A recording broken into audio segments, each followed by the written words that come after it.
Seorang pelayan istana yang suaminya kecanduan judi akhirnya menjadi selir raja. Bagaimana hal itu bisa terjadi? Caranya ternyata sederhana, hanya 3 langkah. Langkah pertama adalah menutupi sepatu mendiang ratu dengan daun teratai. Setelah itu, ia berpura-pura membersihkannya sambil menunggu kedatangan raja. Namun, raja justru melewatinya begitu saja. Wanita itu menatap sepatu tersebut dan teringat pesan, "Bersabarlah, yang mulia pasti akan datang." Ketika ia berbalik, raja ternyata sudah berdiri di ambang pintu. Ia segera berlutut. Langkah kedua adalah menatap mata raja selama 3 tarikan napas ketika beliau mendekat. Namun, wanita itu ketakutan dan tidak berani mengangkat kepalanya. Raja mendekat, mengambil daun teratai itu, lalu memintanya berdiri. Dengan memberanikan diri, wanita itu menatap mata raja selama 3 tarikan napas sebelum akhirnya menundukkan pandangannya. Langkah terakhir pun tiba.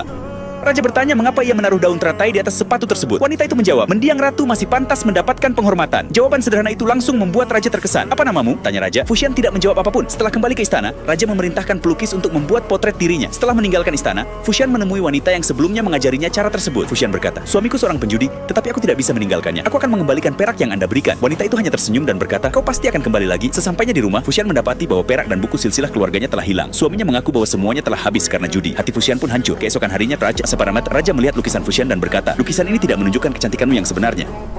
Kemudian ia memegang tangan Fuxian. Fuxian segera berlutut dan berkata, "Yang mulia, saya sudah menikah." Raja lalu menyelidiki kehidupannya. Ia mengetahui bahwa kedua orang tua Fuxian telah meninggal sejak kecil.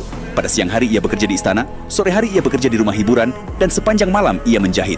Namun, seluruh penghasilannya selalu dihabiskan suaminya untuk berjudi. Mendengar hal itu, raja merasa iba kepadanya. Sementara itu, ketika Fuxian pulang ke rumah, ia mulai mencurigai suaminya. Ia mengangkat lengan bajunya dan menemukan perhiasan pernikahan lamanya tersembunyi di sana. Fuxian lalu melemparkan cincin pernikahannya ke hadapan suaminya dan membungkuk untuk terakhir kalinya. Pada saat itu hubungan mereka pun berakhir. Suaminya mencoba menghentikannya, tetapi pemilik tempat judi datang dan menghalangi. Lalu ia berkata kepada saudara Wang Jin, "Malam ini akan datang seorang pelanggan yang sangat kaya.